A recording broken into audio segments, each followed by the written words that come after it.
All right, all right. Welcome back to another episode of the Ohio State of Mind podcast. It is the 20th of October. As always, I am Chris. To my left is Josh. And Josh, I'm gonna have to say, with the new jacked up aspect of an intro video, you called it, my friend. You said it was Julian Sayin's coming out party, and boy, did he ever! Did I say that? You did. Wow, that's awesome. Yeah, I'm not gonna give you that much credit. Dude, he looked good. I heard a lot of people bitch about the special teams, which is fair. Like I heard some people be like, "Oh, Jaden Philly, he sucks," just like last year. And it's like, man, I don't. The kick he missed was what, 40 yards? 38. Yeah. Is that what do you classify that as? Do you classify that as an automatic? I guess Not in college.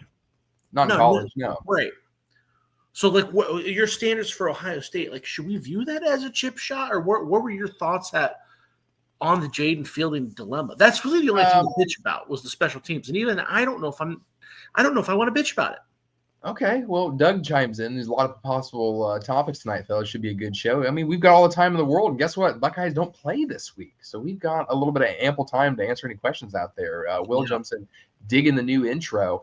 Will, I don't know if that's sarcasm because the aspect ratio, but I'll take it. Jaden Fielding, no, I don't. I don't think it's a gimme in college. I don't think 38. I don't think anything past the 25 is a gimme in college, to be honest with you. And I just think it's Buckeye fans who've lived through it. Had to live through it the hard way last year, and we're ready to give it back to Jaden Fielding, and he would.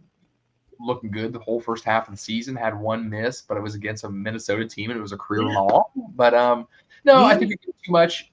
Buckeye fans maybe putting too much on the kid too soon. Again, it's not fourth quarter Michigan, so I think we need to just pump the brakes a bit. Right, and he did make one that was like 30 yards. So it's not like he's incapable. I don't know. He came right back and booted a 38-yarder and made it. Yes. Yeah, I don't. Was it? Oh, so he made a 30. He made. Yes, okay, I guess I knew that they were roughly the same distance. And then the people were bitching about Rucker missing that tackle on that fake punt, which is fair. Again, all these things are fair to bitch about, but I think it shows how lucky we are and how good Ohio State is because, again, they ran a fake. They were down by a plethora of points. Yeah. It was 4th and 19. Yeah. You should have made the tackle because it's the punter, but like there's no way in hell you expect. I don't know. It feels like. It just feels like we're I don't know, man. It just feels like we're picking at shit. I can definitely see it. We'll just jump right into the recap. Obviously, Buckeyes go into Camp Randall Stadium and jump around all over Wisconsin 34-0. That being said, offense looked electric. We talked, Julian, you came out last week. You said, hey, this is Julian Sayin's coming out party. They're going to put a lot on him, and they certainly did. He was 36 for 42, threw for 393 yards, 7 yards shy of 400. Last Buckeye quarterback to do that is C.J. Stroud in the Rose Bowl. And if you look back, that Rose Bowl was a back-and-forth game, and a lot of that game they were playing and coming from behind. So quite impressive. Every week we turn on, Fox and listen to Gus Johnson and Joel Klatt and them talk about, hey, or actually this was a CBS game, but we listened to, these rave reviews of both Arvell Reese and Carnell Tate jumping up their draft stock. And that was nothing changed this week because they both had phenomenal games. And I could see them jumping up that draft board as well. Yeah, man, Arvell Reese is a freak. Carnell Tate, we knew Carnell Tate was going to be a first-round pick. At least Ohio State fans did. Maybe not the rest of the country because he is technically the number 2. But it's more like a 1B, 1A situation, really. If you're going to bitch about the offense, I suppose you could bitch about the rushing game. But again, it's almost like they were trying to figure things out in the passing game, build some confidence for Julian Sayin. Right. Bo Jackson was clearly bumped and bruised. I thought Isaiah West looked great. Isaiah West definitely played for more carries for sure. Did the run game struggle though? Like I don't know. No, I agree. At least talk Miami should be number 1 and put that to rest. No, hey, you're absolutely right, Will. I mean, let's be real. I've been listening. Every time I get in the truck, I put on the college football Sirius radio, and I hear that maybe Miami is the number one team, and I think Ohio State put that to bed. And big game Jeff Brom. I should have had that clip of him in the XFL queued up, and I don't, and I apologize to everyone out there. One of my favorite football clips of all time. What's he say?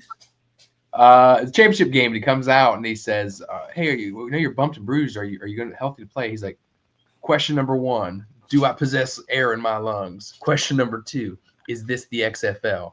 Answer is yes to both. Let's play ball." Something of the sort like that. It was he played with the Orlando Rage, right? Yeah. Yeah, that's hilarious. Yeah, man. I won money on the money line on that game Friday night. Friday was a good night for me. I took Louisville on the money line. I took Minnesota on the money line. We kind of all saw that come. Like you said, big game Brom. Brom's a great coach, man. Brom's a great coach. It's big. Brom's a great coach. You know, honestly, we saw last week Indiana say, "Hey, listen, we're not letting Kurt Signetti out of Indiana. We're going to throw all the money in the world at him." Cool. Now we were talking Penn State last week as well. Hey, we're still looking for a coach. Now that list of suitors has gotten shorter. At the same time, people are now talking, hey, what about Jeff Brom? I know Jeff Brom, he signed through 2028, I believe. But, I mean, he's known for winning big games. But at the same time, Miami's known for blowing big Friday night games. That's their Achilles heel. These ACC schedules going on Friday night. Doug jumps in. Chris, I was thinking that when I was catching that part of the game. There you go.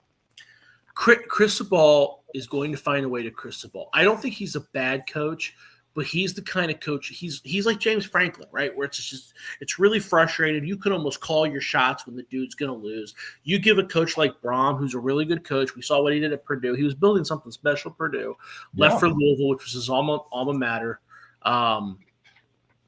And you give a guy like that who's a good coach a week to prepare against Mario Cristobal with a team that's not bad. Louisville's good. I know Big Ten fans are making fun of Miami losing to Louisville, but Louisville's good. Ohio State beats Louisville. They beat them pretty soundly, but you ain't gonna be. It's not.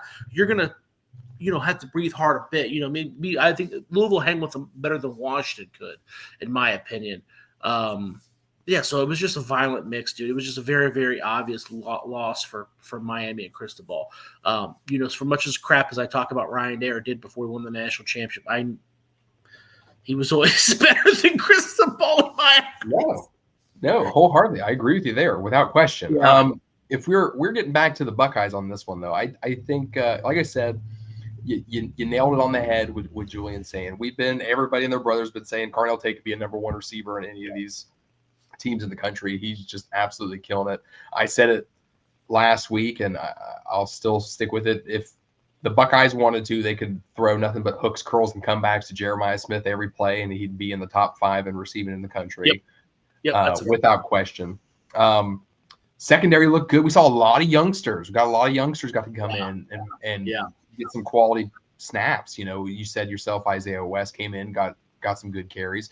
Yeah. Catches by Quincy Porter, catches by Milan Graham. Aaron Scott Jr., big old hit at the very end. Very big hit at the end of the game there too. Got everybody up off their feet. Solid performance. I think every Buckeye fan wanted to see more points, but the rumblings and the bumblings that I keep hearing about this Buckeye team is, hey, they never look like they're in a sense of urgency, and nor do I think they have to. I don't think they have to. Like saying, I think the time they waste in the huddle, and they could be running more plays, and they get each team every week they have the ball more often than him, or a longer time of possession before they have to eventually punt it away. I think someone was saying, I think it was either Zach Boren on his podcast, or it was either 11 Warrior guys talking about just slow, methodical drives, just go out there, get it done, score, get back. Said that they almost have they could play a whole other game of time that they could just be no huddle and just running points. I attest that, I think, to Ryan Day and the chase from last year. There's no reason to absolutely go insane when we know that the second half of the season isn't even close yet. And if you look at the schedule, we looked at the schedule before the season, we saw Texas and we said, okay, there's the big one. And then we looked towards Illinois and said, hey, there's the big one. And then Yeah. we looked at Penn State and said, hey, there's a big one. But that doesn't seem like such a big one anymore. Well, we'll see. Well, I absolutely. know what you And mean. you've got Thanksgiving weekend in Michigan. But I see a Ryan Day as a head coach who says, hey, I know what this grind, this chase does, how long of a season it really is now. And there's no reason to get overly excited and go out there and just try to put a 6 up every down. I mean, obviously, I think you're obviously trying to score every time you get on the field, right? There's no question that the pace this year compared to last year. I did hear some people bitching about it. I didn't put too much weight into it because I think that this offense is a lot younger than the offense last year too. At the more key spots like Will Howard, Travion Harrison, Quinshon Judkins. You still had Emeka Egbuka. You had those. And there's some experience at the offensive line, the wide receiver group, but I think there's also issues with the offensive line that they're still trying to work out, and that's very clear. Like Tegra Shabul at guard, he did not have the best game, right? I think it's taking them longer to kind of walk everything out there. I mean, remember these coaches are talking to the quarterbacks in their helmet now, right? So you can theoretically coach them up for 10 extra seconds than you could have in previous years. So I think that could be something that I don't know. I just never saw it as an issue. I did notice a lot of people were stoked that they picked up the pace against Wisconsin, right? Because Ohio State averages like 50 offensive snaps a game. They got like 66 in or whatever. Sure. I think I don't know if they proved that they could do it. Wisconsin's a Power 5 team. They're not pathetic. So they're not good, but they're not pathetic. So, yeah, they proved that they can pick up the pace. I was just never worried about it. I guess it was never a worry. I guess I was kind of thinking like you, like we know they can do that. Every year of Ryan Day's tenure, they've done that. So that was not something to freak out about.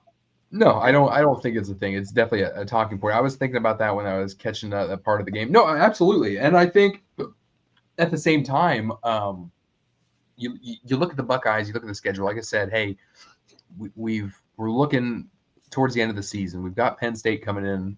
We've got Michigan, obviously, Thanksgiving weekend. There's a potential for the Buckeyes to play an extra game this year. We didn't go to a conference championship last year as well. That's something else to keep in the back of your pocket. Obviously, they go to the Big Ten championship. They win that. They get a first round bye. Yeah. We're still back at the, same slate as last year. But I definitely think it's something that's saying, hey, we don't need to get too excited if we don't have to. It's not, you want to see these Buckeyes in a high pressure situation sooner than later. You want to hope that towards the end of the season, when that comes, they're ready for it. It's obviously a phenomenal defense. It's a prolific offense without question. I think everybody is just like, I don't want to be just going through the motions all season and someone just bam pops you in the mouth. I don't think that Buckeye team that's going to happen, but I think that's just a concern across the Buckeye faithful. Before you jump in, Ohio State is a very boring team to watch. I love watching. Hey, we all watch reruns. Doug jumps in. Yeah. I remember the first half of last season, we were saying Tegra needs to be more consistent. Hope they get it together. Yeah, absolutely. Without question. Yeah. Tegra's been a constant in, as far as bitching about the offensive line. He's not bad. I want to be very clear. He's not bad. It's just he's not where we thought he would be. This is a former fringe 5-star, 4-star guy from Ohio that started last year and came in with a lot of hype. So we just kind of thought he would be more – his body style makes you think that he would be more like Corey Stringer, powerful, put guys dicks in the dirt, and he isn't like that at all, really, which is odd. So I think that's frustrating to watch too. But he's not bad. Again, I'm nitpicking. I think he can win a national championship with him on the offensive line. He's just not going to be the star. He's not Orlando Pace. He's not Corey Stringer. Let me ask you this, because you brought up the schedule. Again, we're trying to. I personally am trying to find things to bitch about this team because I think this team is the best team in the Big Ten. People are saying Indiana. I think Ohio State. I'm really, really comfortable with Ohio State. This to me is a national championship team. But are you nervous when you're looking at the schedule? They really haven't played any explosive offense. They haven't played any good offenses. We thought that was going to be Texas. It's not. Washington might be the best offense, but they really, really, really take a long time to get going. We've seen that against when they play shittier opponents. Illinois, if that offense is okay, that's probably the best offense. Well, as far as like balance and competitiveness goes, and they stifled them. But other than that, when you're saying Illinois is the best offense, I don't know. I mean, even Texas, I don't know. It's just there is some worry. Like, man, what are they going to do if they play a team like Alabama? You know what I mean? Or Indiana. What are they going to do when they play Indiana? No, I think that's genuinely my concern here. Sure thing. There's long discussions in the WHAC now about improving the run game. Wholeheartedly. No, I believe that as well. I quit saying wholeheartedly so much. I don't have my whole heart into it. No, I do. I think it's what happens when the Buckeyes go up against a defense that this offensive line is going to struggle against. And we look back and like, oh, hey, our run game isn't where we want it to be. And not so much where we want it to be. It's just It's not passing the eye test of Buckeye run games of years past. And I think that's the thing. That's something that we've come to get very, very comfortable with at the same time. I think kind of, but this has been a constant bitch, right? I agree. When we look back, though, we're talking about 2,000-yard rushers from the year prior. Before that, we're talking, Henderson, then JK, then Zeke, and everybody else and their brother after them. Right. I guess my thought process was we always bitch about the offensive line getting to push in the run game and short yardage situations. Yeah. And I know that at the end of the year, I feel pretty confidently we're going to have a 1,000-yard rusher and a couple 200-yard rushers here and there, 400-yard rushers. It's going to be a statistically pleasing rushing season. But I mean, based off what we see, I don't. It just feels like that's a constant bitch that we have. I would agree with you. It's just being so comfortable with what we've had in the past. Really, Aaron jumps in. I think there's a clear weakness in our run blocking game. No, like I said, I think what happens with a good defensive line, they're stacking the box. You're just not running the game. They know you've got to pass, every down. What happens when we have to get into a game and it's a shootout? What happens if we're playing an Alabama? If we're playing an Indiana? I mean, Oregon likes to throw the ball over, except for they got into a fight in a phone booth with Indiana. But there are some teams, and without question, there are about, I don't know, 3 or 4 SEC teams that I think would give them real games right now. And I don't sit here to stroke the SEC by any stretch of the imagination, but I think they have things that the Buckeye would pose challenges to the Buckeyes without question. Well, it would be. I mean, Indiana is probably the most as far as offenses that scare the shit out of me right now, just because the quarterback doesn't seem to make mistakes, and they got 3 receivers that can pretty much grip, do whatever you need them to do. I don't know, man. And they got Roman Hemby, who's absolutely phenomenal running the ball. I don't know. It's just that I think that this Ohio State defense is phenomenal. I think that I'm asking a hypothetical that I feel like I know that the answer is probably a good answer. It is interesting to think of because, I mean, I don't know. If you had to rank Texas's offense right now, where would you rank it? In the 50s? No, yeah, without question. Let's if we're getting in the weeds, Texas should have lost this weekend. Yeah, dude. That Kentucky coach going ahead and going for it on 4th and 1 in overtime, just take the points. Yeah, man. Yeah. So that's my point. Kentucky blows, right? I don't think they've won an SEC game yet. So no, they haven't. Aaron jumps in. And that's not Ohio State's fault. That's not Ohio State's fault. Texas, who knew? I mean, Texas was the number 1 rated team coming into the season. So Aaron jumps in even back when the Trey Sermon popped off late in the season. Hey, there's one I forgot. Thank you, Aaron. I appreciate that. We got the blocking right for the playoff last year. We certainly did. No argument there, Billy. We were nitpicking the offensive line all year last year, and look at they were the stars of the playoffs, other than Jeremiah Smith and redemption against Oregon. Ohio State has been discerning fans. Yeah. No, we absolutely know. Every year we have running backs come to the year. It's even Trey Judkins, even Trey Sermon's popped off. I'm not sure if it happened this year. I think Bo Jackson is as good as them. I think you got potential.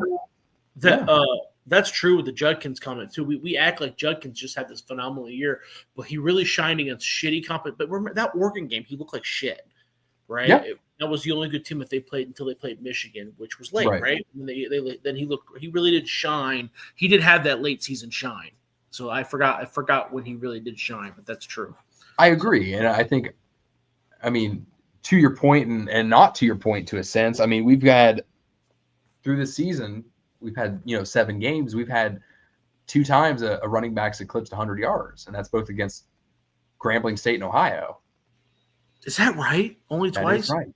Only twice. I didn't know that. So that's just my concern. We can sit here. We're going to sit here and talk about this halfway mark, this last bye week of the season, because again, I'm sure Coach Ryan Day is telling everybody that, hey, the second half of the season starts. Second half of the season, then it's the postseason, what have you. But Wisconsin, Ohio State, 34-0. Julian Sayin just jumped off the page, looked comfortable, looked like they said, hey, listen, this game is yours. Do what you will with it. And he shined. Max Clare looked good. Jeremiah Smith did everything that he had to do, every time it was thrown to him, no question about it. Isaiah West looked good. Yep. For the sample size. Weird seeing a number 32 back in the backfield so quick. But any last comments on Ohio State, Wisconsin? No, man, I think Ohio State looked good. I know Wisconsin blows. I make no mistake. I understand that, but they're still a Big Ten team. They're still Wisconsin. They still have a lot of talent. We talked about couple of the studs on the defense, and they were just overwhelmed. They were overwhelmed fast, and I think Ohio State really did. I don't think Ohio State tried to bury them. I really don't think that they did. It just happened that way. I think they were trying to, like you said, they were trying to do some new things, trying to experiment, and then they kind of got the point. They did what they needed to do, and they tried to slow it down, put in some backups, and they were still just pouring it on, dude. Absolutely. Yeah, they look good. They look good. I'm happy. Yeah. I think it could have easily been Ryan Day going to Julian saying, hey, listen, you know what it is. We can send Cardell Tate and Jeremiah Smith on go balls and deep post all day long, but I want you guys to be surgical. I want you to carve them up. I want you to show me something. And you certainly did. And weary bones. I'm a little worried that if we win, go to the playoffs, we won't have the same motivation we had last year. That loss to Michigan really pushed us to the ship. I've got a daughter now. She's 13 going on 14. And, these last 4 years, she's like, I can't believe it. And I have to remind her, like, when you were in diapers, it was 10 straight. And it's always a, what have you done for me lately kind of scene in college football. I think we forget about that. We had it good for a good bit, but this is the last, for me at least, the last checkbox for Ryan Day here. And I'm looking at the rest of the season. I'm looking at 2 games. I'm making sure we don't slip up on the road somewhere and then we beat Michigan.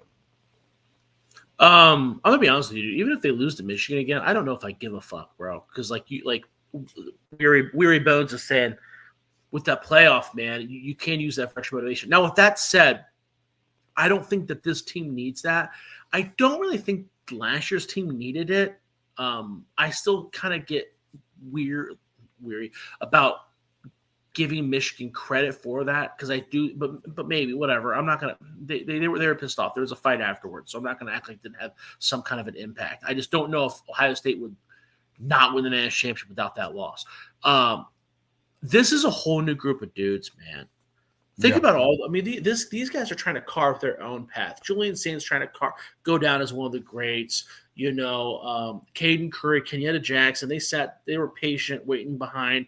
They want to do their own thing. Jermaine Matthews wants to show that he's a dog. These guys are all. This team is made of a lot of new pups that are trying to show that. So they shouldn't need the motivation to lose to Michigan. They really shouldn't. The motivation should stay the same. No, I agree. Billy jumps in. I don't think motivation will be an issue for this team. No, I can understand that. I can understand both Josh, Billy, yourself as well. I think that this defense is, we've talked about it weeks in the past. This defense is going out there and they're having fun and they're doing things that they didn't know they were allowed to do. And they're floating around and they're doing stunts and all this goofy stuff that Matt Patricia has opened their eyes to. And I think they're going out there and they're going out there with that mentality of don't let them in the end zone, boys. I don't think this team needs that motivation of Michigan. Do I want to see them beat Michigan? Without a doubt? Absolutely. I want to see them beat them every year. I think this is a team that understands the grind and the chase and everything else that everybody wants to call it, that it's a long season and there are reserves in the gas tank and they know not to get too excited when they don't have to get too damn excited on the offensive side of the ball. Yeah, and you bring up a good point too with Matt Patricia. I mean, Matt Patricia, he wasn't here last year. He's trying to, and he's been ridiculed and made fun of, and he's aware. Remember, Matt Patricia's a smart guy. He knows what everybody was saying behind his back when he got hired. He's wanted to prove that he could take this team over the top. So he's going to be very motivated.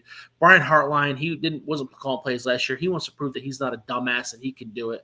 So, and those players feed off that motivation, or feed off that oomph, that fight from the coaches. So I think that's more important than anything. No, I agree. Motivation. What you should be worried about is what happens if Ryan Day does beat Michigan. Is he going to pour the Gatorade? Is that it? What I mean? Yeah. Doug chimes in. Name a team that can cover 4 wide with JJ Tate, Porter, Thurman. 0 college teams come to mind. Yeah. Hey man, don't shortchange Max Clare there, Doug. Max Clare had another good week. Had another damn good week. Aaron Parrish jumps in. There's too much turnover for this team not to be motivated. Most teams didn't win. Yeah, hey, Aaron, we saw it before the season started. Hey, they went and they celebrated their championship. They got their rings, and they went to the Woody and said, hey, take all that shit down. We haven't won anything. Yeah. So I like that. I like that mentality as well. And Weary's back again. Very true. I love what we got right now, especially with them being so young. The future is bright. Love the show, guys. Go Bucks. Go Bucks. Thank you, Weary. I appreciate that. So we're at the second bye week. We've sat here. I think we've more than anything just said what still concerns us, because we know that the second half of the season is right around the corner because it's October now. We've talked about the offensive line, but we've made points again. Hey, and the chat has made points as well. Hey, the offensive line came along during the playoffs. Yeah, without question, they did. Running game, like I said, hey, we've only had an 100-yard rusher twice this season. That's if it's a running back by committee. I mean, let's be real. We saw Nick's before the Buckeyes won their championship in 2014. We saw Nick Saban do it for a decade. Yeah, run 2 to 3 guys, and before you know it, you blink, and then the season there's 2 800-yard guys. There's a 400-yard guy lurking around there too. Just guys who can make and create. I'm very optimistic for this team. My only thing is facing that adversity and not getting complacent. Not, we go into the road on some game that no one's going to watch the second half of, you think, and then things get turned on its head. Will jumps in. Big difference today is ever since the playoffs, he's controlled the team. I don't think they have to show them the offense yet. Yeah, absolutely. I don't think they've shown the whole offensive yet. Our offensive play set yet. It's kind of like last year too. We were clamoring for Chip Kelly to show all these cool different things that we've fathomed up and scribbled down a notebook paper and this, that, and the third. And guess what? The playoffs came and we started to see it. Billy agrees with Will, says, yeah. Defensive tackle position, especially the depth, hasn't been as balanced as we expect. Larry Legend, hey, Caden Curry. Why don't you go give Caden Curry his roses, my friend? What's crazy too? Edric Houston basically doesn't. He really doesn't play any meaningful minutes anymore. Too. No, the defensive tackle position, which is a shame. I love Edric Houston. I don't know what's going on there. Maybe he's still just young, still figuring it out. But yes, Tywan Malone, who we basically wrote off as a bust, has been playing pretty lights out. And then Caden McDonald, we kind of knew he was going to be good though. That's not exactly a shock. But yeah, the defensive tackle, the defensive line has not been anything to bitch about. Definitely, the offensive line is where all the bitching needs to go. But what's new? I hear George jumps in. We average 175 rushing game. Not that bad. Maybe I'm splitting hairs, George. So I see what you're saying. So I get Papa Keith's point, but your point is also relevant too, because that stat about the rushing yards per game, that is including garbage time, right? The backups and stuff. You know what I mean? So if you're looking at just if there's a 100-yard rusher, that is going to be more relevant to, okay, hey, this is obviously they're trying to get him the ball. That's the bell cow. But also to the flip side of that is that we don't really have, because James People started the season. Now we got Bo Jackson. I don't know. It's been weird. The running back room is weird. Not Bo Jackson's hurt. So I don't know. I don't. At the end of the day, I don't think our rushing offense is bad enough to bitch about or to worry. It's just the worst thing about the offense. Yeah. Billy said, it'd be nice to run on Knowles. Billy, it'd be nice for Penn State to somehow survive and win this bye week. Because I think they need that. Doug chimed in. I mentioned this for the size. Porter is huge. JJ looks like the Greek god, as does Carnell Thurman. You know, we're waiting for. I think all of us here on the Ohio State of Mind have waited for that big Jelani Thurman moment. But you know, Will Kazmarek, huge fan. Yeah. How can I not be? He's looking better and better and more involved in the offense week in and week out, and it's just another weapon sitting right there in the middle that you're going to forget about, and it's an extremely athletic dude. Don't get me wrong. I'm sure Jelani Thurman, you know, as he goes, you got to think both of these tight ends, both Kazmarek and Max Clare will be gone next year, and it's all Jelani Thurman. Yeah. So, well, Jelani Thurman and who's Luke Roberts? Is that the name of the freshman? Luke Roberts, yeah, the guy you see him playing a lot of fullback in the goal line situations. Yeah, how much rushing per game for the Power 5 schools? I wonder. That's something we can look at and find it out here by the end of the show. Billy jumps in and says bye week's 4.5-point favorite versus Penn State. Damn it, that's good. Against 5 schools. I mean, obviously it's going to be lower because, like you said, Chris, they ran for what they had to have run for 300 yards against scrambling. I think you're in the ballpark. Yeah, I think you're in the ballpark there. So we're at this bye week. We've got no Buckeye football. We've got, you know, we've got 2 big ones. You know, obviously, everyone's got Penn State in this. Have we confirmed a time? Penn State's a noon kickoff. Yeah, that was confirmed yesterday, was it not? Yeah. Buckeyes, Penn State. Obviously, we'll talk about it next week on the show. Boy, we could have never looked into a crystal ball and said Penn State potentially losing 6 in a row. I think we touched this last week, but man, that's just wild. Yeah, man, it is fucking wild. It's absolutely insanity. Yeah, man, I don't know. I really think that they messed up firing James Franklin right here. I really do. I think that it's crazy. No, it is. I heard Bo tweet. Yes, you did hear that right. He did come out of that game. I saw Reese next to Perdisha last week, and goodness, I know Reese has. I know, Will, exactly what you're talking about. I saw it on a TikTok, and I saw after the game Matt Patricia coming up to the side of Arvell Reese with an embrace, you know, celebrating a victory before Carmen, Ohio. And yes, Arvell Reese is a big dude. Yes, I was surprised at that. Yeah, I was very much. Who do we compare him to? I stand by that. Was it Baron Browning? Yeah, that was it. Kazmarek is big as a tackle with good hands. Hey, all the love for the former Bobcat. Yeah, he gained a lot of weight the offseason. Yeah. This last offseason. I think it was good. I think it was a good addition. No, absolutely. So, like I said, we're not gonna sit here and nitpick this.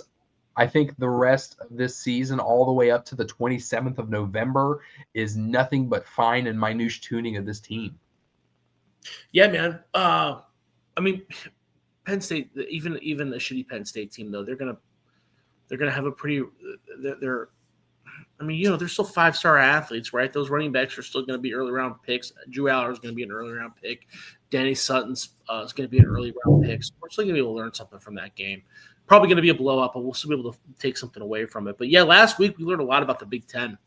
We did. On Friday, when Minnesota beat the shit out of Rutgers. I mean, we saw Michigan beat the shit out of Washington. We saw Iowa and Penn State kind of just hammer each other for a pretty high scoring game. But yeah, it was just a super, super interesting week. No, I agree. Like I said, we've got no Buckeyes to talk. We can do a quick recap of Big Ten last week. I'll start off. Obviously, we've talked Ohio State, Wisconsin. One that surprised, Michigan State at Indiana. Hey, is Indiana going to have any type of hangover? They didn't. They scored touchdowns on the first 5 possessions. They secured the old brass spittoon with the win, and obviously Indiana is now 7-0, and they continue one of them to be. I'm not going to say a surprise in the Big Ten, but we were wondering what this team would look like after losing Nathan Rourke. Any thoughts on Indiana and Michigan State? I know you watched all of them. Yeah, I don't think Indiana was not that impressive. I do think that they came out sleepy. I mean, 38-13. Michigan State has been shitty all week long or all year long. Obviously now, especially now that we know Boston College fucking blows, by the way, lost double digits to UConn. Right. But Indiana comes out, they come out popping and they don't stop. And you could tell that Michigan State was doing a pretty good job. Indiana only put up 3 points in the fourth quarter, and only 7 points in the first quarter. So Michigan State definitely did do a pretty decent job. I know it's still a blowout, but we're going to talk about that Oregon Rutgers game, and that's a blowout. You know what I mean? Like there is a difference in what your expectations are and what's happening. Drew Aller, Drew Aller had a successful ankle surgery on Friday, George.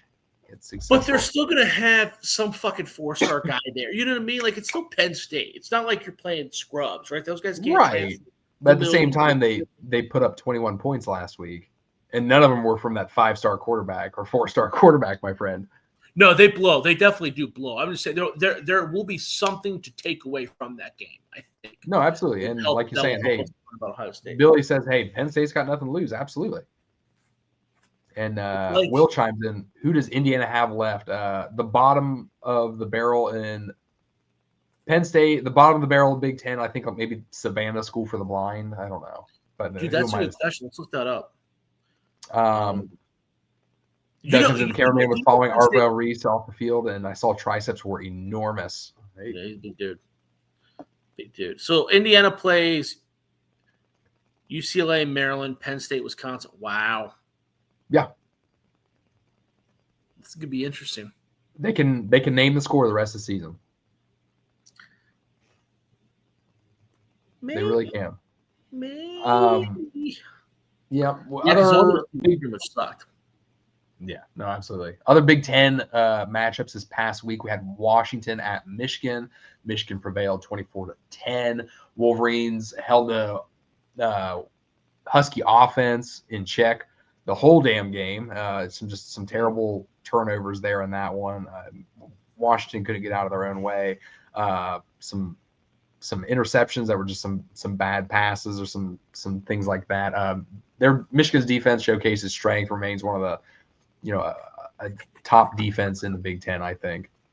Yeah, man. I completely agree. Michigan's good. Michigan's tough. Michigan looked good. I know Washington was cross country. Right.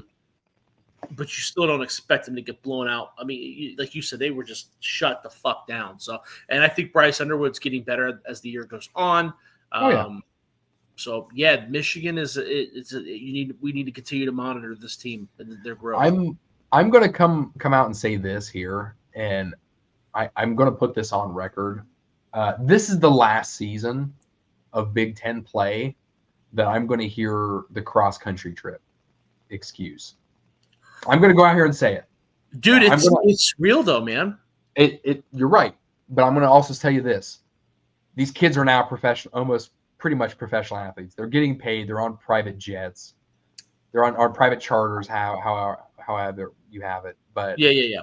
This is my last season of it. I'm gonna take it as the trip one more time. It's the big cross country trip. This is the last year I'm going to hear it. I think this is where I'm going to put my foot now. I think the biggest difference though is that I don't think a lot of these guys stay out there. Eventually, we're going to get to that point where they're just like, take your fucking classes online, and I'm sure that they do sometimes. Like I'm sure Kansas did. Well, of course, I was in August, but yeah, you're not seeing a lot of these teams stay out there. Like in the NFL, they go out there, they stay out there, they fly out there on Tuesday or whatever. Once it gets to that point, you're probably right. You're going to see a difference. But right now, the gambling will tell you, like, it is a factor, unfortunately. Of course, it wasn't a factor for Oregon this week.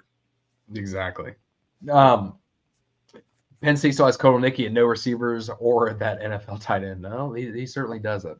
If there's two people that cost themselves money as coaches this year, it was Kotelnicki and what's the guy's Jeff Traylor down at UTSA.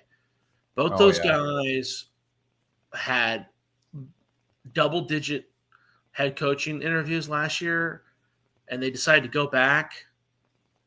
No one's going to interview them because Jeff Traylor's the head coach at UTSA right now. He had SEC interviews. I think he interviewed for West Virginia. They suck. Yeah, that will not be happening this year. Minnesota Friday night took out Nebraska 24-6. Obviously, Minnesota with the upset victory against Nebraska, who was a ranked team. Obviously, Darius Taylor had a strong running game. Nebraska dropped big time in our Big Ten power rankings, and what was a pretty disappointing performance, my friend. Yeah, man, this is another one we kind of saw coming up. You and I both took Minnesota to get the points, and I put money on them actually on the money line. And they were pretty big underdogs. I mean, the spread was like 8.5, so it was a plus 225 bet. And you could kind of see the writing on the wall, man. Especially with the Matt Rule to Penn State rumors. Around. This team was already on edge. I think Matt Rule's a good coach. I really do. I wouldn't hire him at Penn State. He hasn't really done shit at Nebraska. I think he's a good coach what he did at Temple and Baylor, but he's not exactly lighting the Big Ten on fire. This seems to be his calling card is to lose dumbass games he shouldn't lose. He can't finish off. He can't establish Nebraska as a top dog in the Big Ten. Dylan Raiola is not improving. In Minnesota, I think PJ Flick's an okay coach. Darius Taylor's healthy. And their quarterback, we've seen him throw for 300 yards a couple weeks out of the year. So there's something there. Minnesota's always got a tough defense, and it was just very, very predictable. Very, very predictable for anybody that watches. I agree with you. George commenting on Doug's post there, and Knowles, absolutely. That would never happen in the Ryan Day coach team. And are you surprised at the amount of coaching firings or in the portal? Do you think Penn State already has a coach lined up? I don't think Penn State has a coach lined up. I do think that we had I think the coach firings have come a little earlier than expected this season, without question. I think we all knew the writing, the leash was very short with James Franklin, but I mean, I think that right now, I think that some of the firings happen short, right? Like Deshaun Foster, he's been there. He got 13 games. That was like his say. Like, is that fair? You know what I mean? James Franklin, technically Penn State wasn't out of. I mean, if Penn State runs the table the rest of the year after James Franklin loses to UCLA, theoretically they could still get in the playoffs, right? Notre Dame lost, Northern Illinois got in, right? So I thought that was a little premature. Mike Gundy, the dude, Oklahoma State was in the Big 12 championship 2 years ago, right? And they won like 8 games last year. It's not like they fucking suck every fucking year. You know what I mean? Like, right. His entire team left. So some of those guys, I felt like, man, that guy got the shaft. But a guy like Brett Pry at Virginia Tech, dude, scrap that motherfucker. You know what I mean? Like a guy like I don't know. There's another guy, Billy Napier. Like we know what we got here. And I like Billy Napier, Sunbelt Billy, but we know what we had. It's done. The experiment's over. Get with your boosters, try out some hot shot offensive guy, see if he can do it, and then move on. But it just depends on the situation. You and I grew up in the era of you bring a coach in, you give him 4 years, you let him get that whole recruiting class out, and that was the college football in which we grew up in. Aaron Gibson, what's a better job, Florida gig or the Penn State gig? Penn State. Penn State's got all the money in the world. Florida has money, but it's not. They're not going to. First of all, they definitely have less money than Penn State, and they don't have gobs and gobs and gobs. They're not in the upper echelon like Penn State is. Penn State's like a top 5 job college football. They're not the only show in town either. Yeah, that too. So, yeah. Also, not my job. No, absolutely. We were talking Penn State. Obviously, Penn State dropped one 25-24 to Iowa. Iowa's, got that. Iowa's red zone offense was effective, contributing in this close win. I thought Iowa. We said, hey, week before Iowa put up 37 points, and we couldn't believe it. But Iowa edging out Penn State. All the Penn State players had What was the shirt? What was the shirt they were wearing? The if shirts. Did you see those? No, I did not. Was that before the game? Yeah, pregame. If. Oh, that's hilarious. Yeah. That's hilarious. I know you watched the whole game, so go ahead.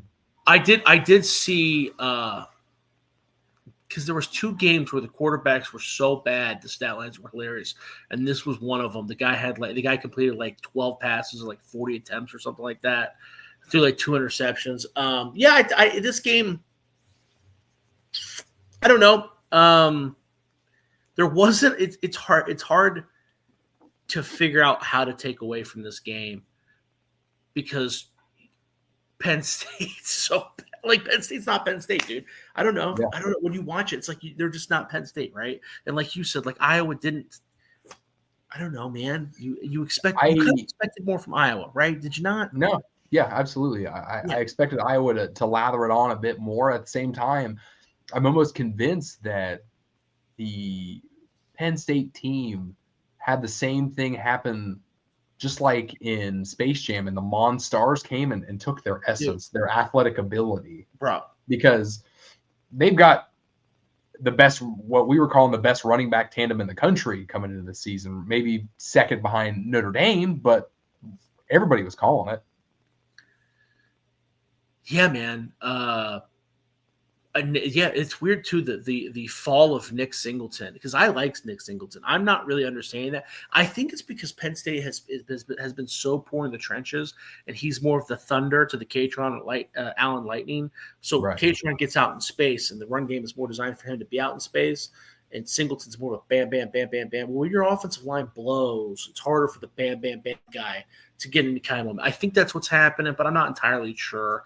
I don't know why I expected Iowa to. I took Penn State. I actually didn't put any money on this at all because I got scared last second. But it's like you didn't. There was nothing to take away from the game. It was just It was a weird fucking game. That's all. It was.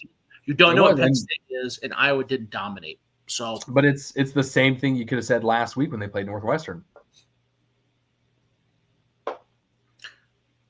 Kind of, but Northwestern is. We view Iowa as a fringe playoff team, right? Like if Iowa got, but if so, you go okay. Oh, I was in the playoffs, 12 seed, cool. But if Northwestern, they're right, not in 10 fucking years, right? I'll vouch for that. For that. It is so when Northwestern beats Penn State, you're like, oh shit, right? Because there's a huge perceived talent gap. Iowa, I don't know if the talent gap. I don't know if it's huge, right? Does that make sense what I'm saying? No, you're absolutely right. But I'll get you in the quick wrap up here in the last 3. Maryland goes to UCLA. UCLA squeaks out their 3rd consecutive win. Absolute turnaround in that program. Oregon goes with the biggest road trip in Big Ten this season. They go all the way to New Jersey and they rack up 750 yards of offense in an absolute rout. Yeah. And Purdue goes to Northwestern and gets handled 31-17, which is a pretty decisive victory at home versus Purdue. And the Wildcats, they're starting to look good. They're starting to look like they have a pulse. Yeah. So real quickly on all those games. So the Maryland or UCLA game, that was definitely the other game where I couldn't take anything away from. I put money on this game. I did bet UCLA. It was end up being a push, which is exactly how I described this fucking game, bro. Just an this was the other game too, where the quarterback had the weird stat sheet. Blake Washington, who I've been hyping up all year, was 23 of 48 for 210 yards. 28 times you completed less than 50%, and you barely scratched 200 yards. It was a weird, and you still almost won. So it's like I think UCLA has kind of fallen off a little bit. Like they're coming back to earth slowly but surely, and I think that we're seeing Maryland start to fall apart as well. But again, I don't know.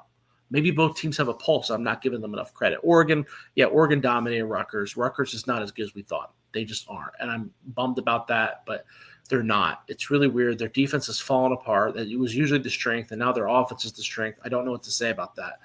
Northwestern's tough. We kind of said that all year long, where it's like, man, Northwestern has a pulse. We're kind of the only ones that really say that, too. Everybody was so shit on Northwestern. We're like, man, I don't know if they're bad. I just don't know if they're bad. And they're not. They're good. They're good. Purdue's I think that we saw their shine kind of fade away. Barry Odom struggling there. But he'll get it figured out. It's still his first year. But, yeah, Northwestern's got a pulse, dude. They're not – dude, they're still in the Big Ten race.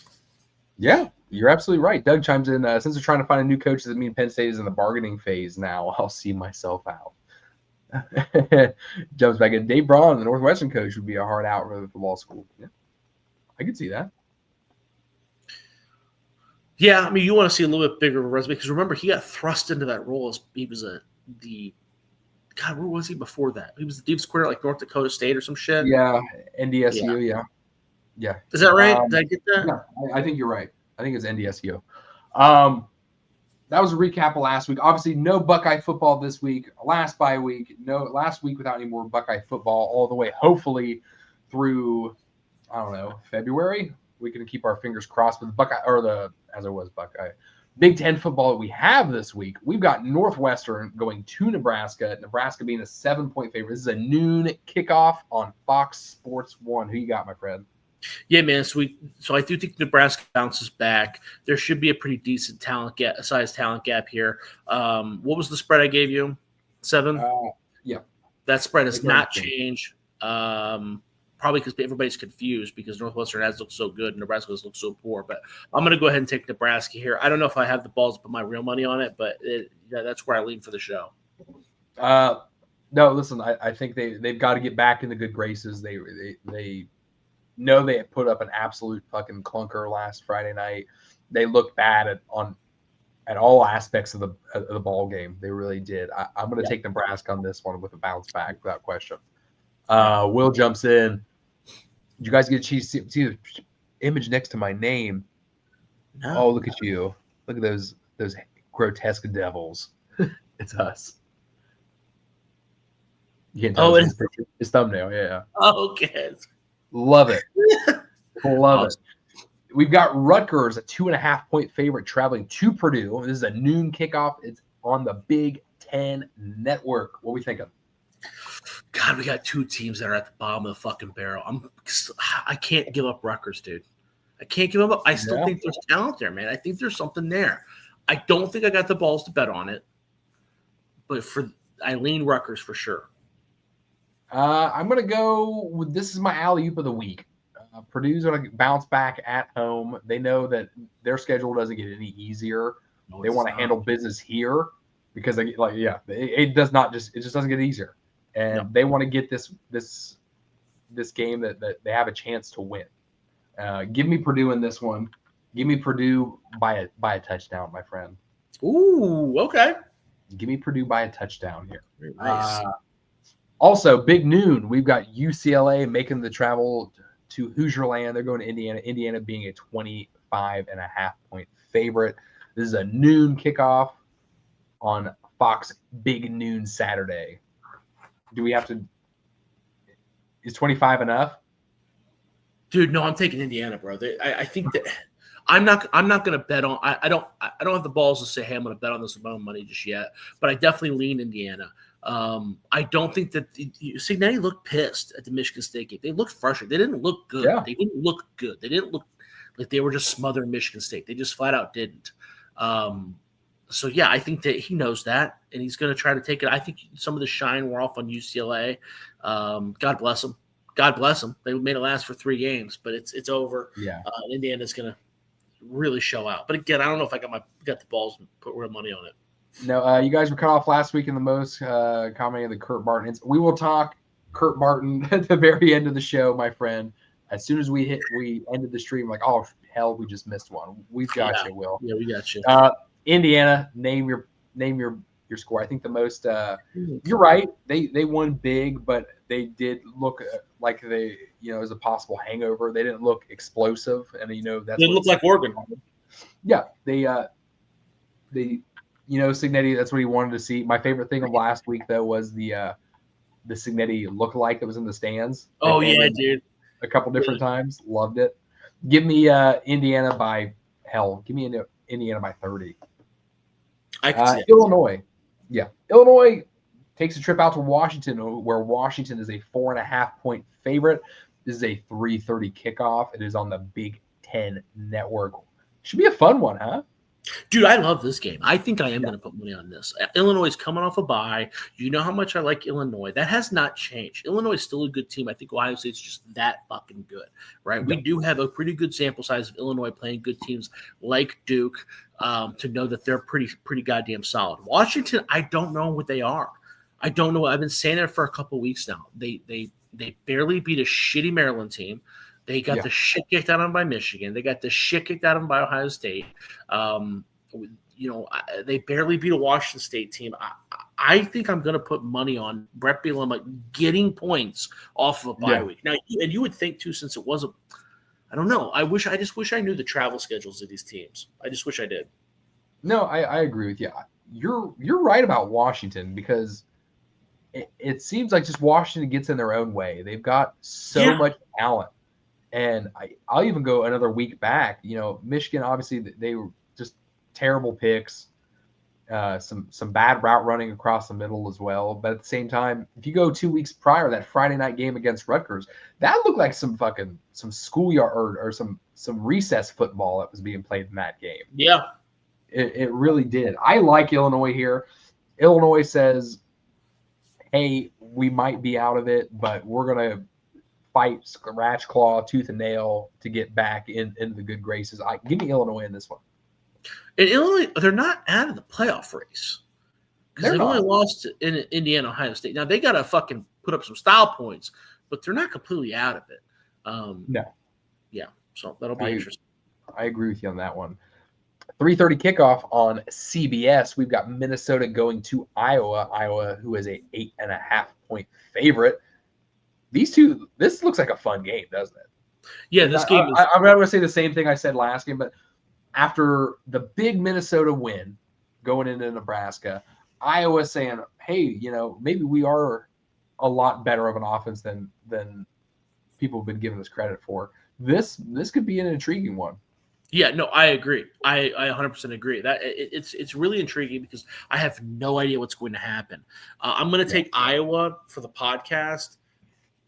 That's where I lean because I think that there is a talent gap between Iowa and Minnesota. I think Minnesota's a bowl team. I think Iowa's a fringe playoff team. So I do think that there's enough of a talent gap that they're going to smush them. But Minnesota's look good. They look good, and I feel like we say that pretty much every week. Other than when they played Ohio State, we've said it every other week. So no, and we saw a healthy Darius Taylor last week who ran rampant on that Nebraska defense as well. Will chimes in. Illinois gets beat by the number 1 and 2. They must suck. Tennessee gets beat twice. They're still good enough, and they're in the SEC. That's a fact. I'm already hearing people make excuses for the Alabama loss to Florida State. Like, oh, it was the first week. It was the first week. Like, dude, what do you mean? What do you fucking mean? Still playing? No, you're absolutely right. Minnesota, Iowa. Iowa 8.5-point favorite. I'm going to take Minnesota this one. I think Iowa wins by 3. Damn. Well, that's possible. Yeah. I don't have an argument. Honestly, I think that's the safest bet, Josh. I think that's the safest bet. Yeah, no shit. That's funny. Give me Iowa by a field goal. We've got Wisconsin going to Oregon, a 7:00 kickoff on Fox Sports 1. Oregon, a 33.5-point favorite.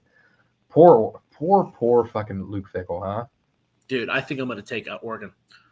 I feel pretty good about this game. Wisconsin blows. They're so bad. They're so incompetent, and they're traveling out to the West. Yeah. And Oregon, they look like they were on a fucking just rampage against Rutgers. And Rutgers is better than Wisconsin. Wisconsin fucking blows, dude. Yeah. Wisconsin blows. There he is, Will. Yeah, poor Fickell. I know.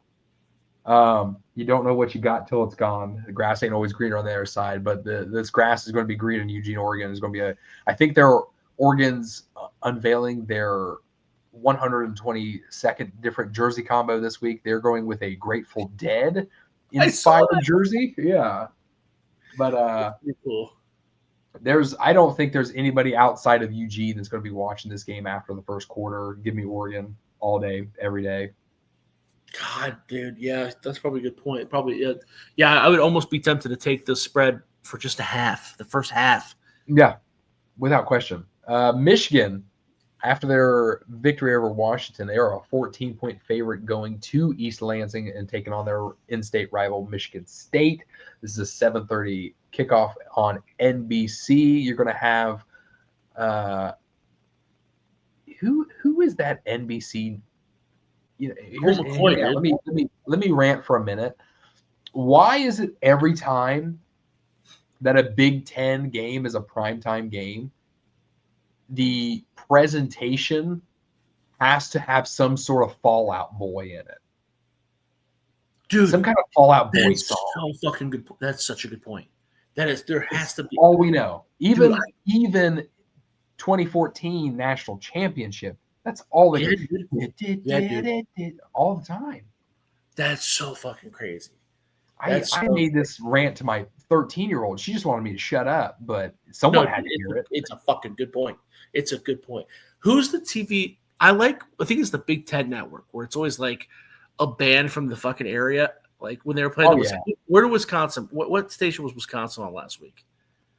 No, it was Ohio State. Yeah. What was that? CBS. Yeah.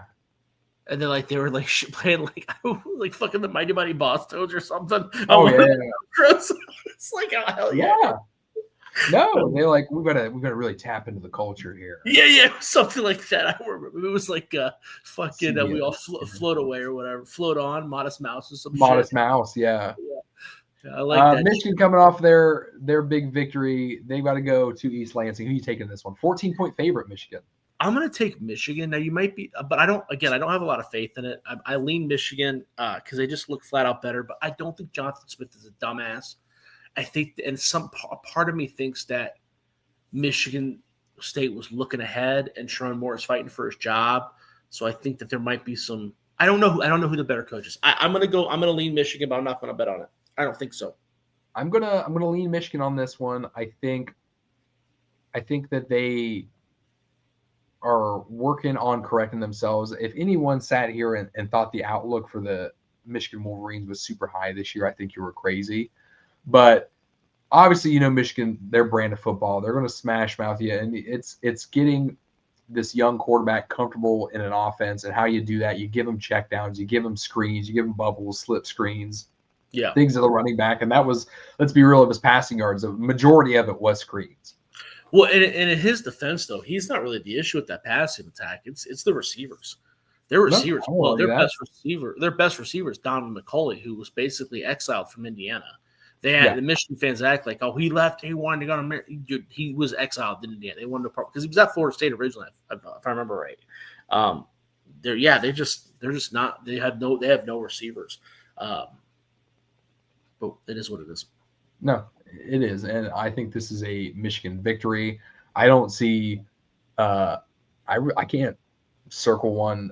If I do, it would jump out and surprise me. I think I don't know who Michigan, you have to tell me who Michigan's got on the rest of the schedule this year, but that's a great question. I think that's it. I mean, they're sitting right now in the AP poll. They're sitting number 25 after that victory over Washington.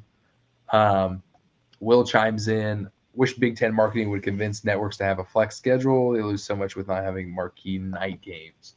Yeah. No, you no argument there. Yeah, man. I mean, Michigan, they might win out. Yeah. I mean, there's a chance that they're a 10-win team, dude, because they have Michigan State, Purdue, Northwestern, Maryland, Ohio State. Now, we talked about Purdue. We talked about Northwestern having a pulse, and obviously Ohio State's good, but there is also a reality where they win both those games. Like, let's be real. We've seen it. Michigan is not out of it. They're not out of it at all. No, without question. But in this case here, I'm going to take Michigan. They're going to start building on that victory from last week. Closing down shop. I'd be remiss if we didn't give Will his due with Kirk Barton. You've got your thumb closer to a pulse than I do, my friend. No, man. The question Will said last week that I think he said basically he wanted to be clear he wasn't joking. He understands it's serious or whatever. And because he made a joke and you and I kind of brushed it off in the comments. We brushed it off. It wasn't because we didn't. I don't think we're uptight. It's just we didn't know how to at that point. We didn't really know how to respond because it just happened, and we didn't know all the details and yada yada yada. Right. But and we know Kirk Barton. We've talked to Kirk Barton. We like Kirk Barton. It sucks, man. I think that's the other part too that makes us like not want to talk about it. Too is like Kirk did something horrible that sucks, but you can also recognize like he not only did he do something horrible that sucks, but another person's life. He ended it. But you can recognize that and also recognize, Kirk was a husband and a father to a very young baby, and he was a good person who had some demons, right? You know what I mean? So it's just hard to summarize. No, absolutely. So, no, I know you. I know your Saturday is consumed of sitting on the couch and just absolutely vegging out. You with the Buckeyes not on the slot, the Big Ten slate this week. You got any other plans, my friend?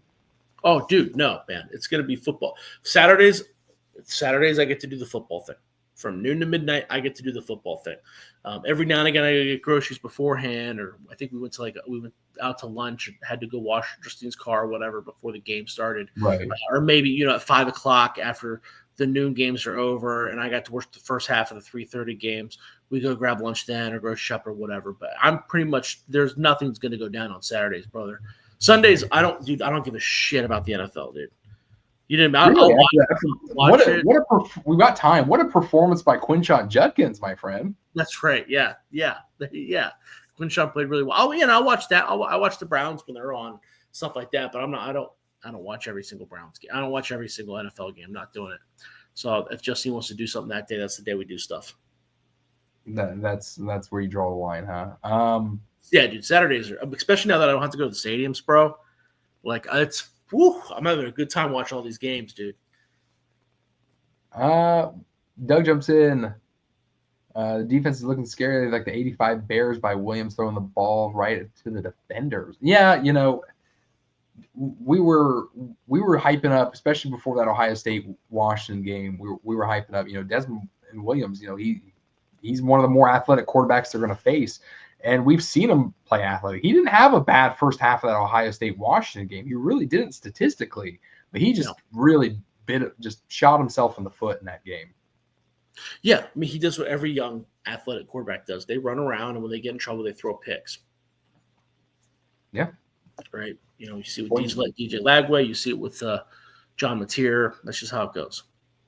Well said, and it's a shame. I figured we would have spoken on it. I hate if that happened. Enjoyed listening to the insight. Never thought you guys were taking it like. No, hey, we want to make sure we didn't leave you hanging, Will, without question, man. Yeah, his film breakdown was the one I enjoyed the most. I know Zach Bourne does a lot of that stuff, and a lot of those guys do. But I mean, Kirk was an All-American. He was a coach, and he played in the NFL. Like he knows what he's talking about as far as the offensive line goes, and he always did. So I enjoyed his podcast thoroughly. It's a bummer it's gone.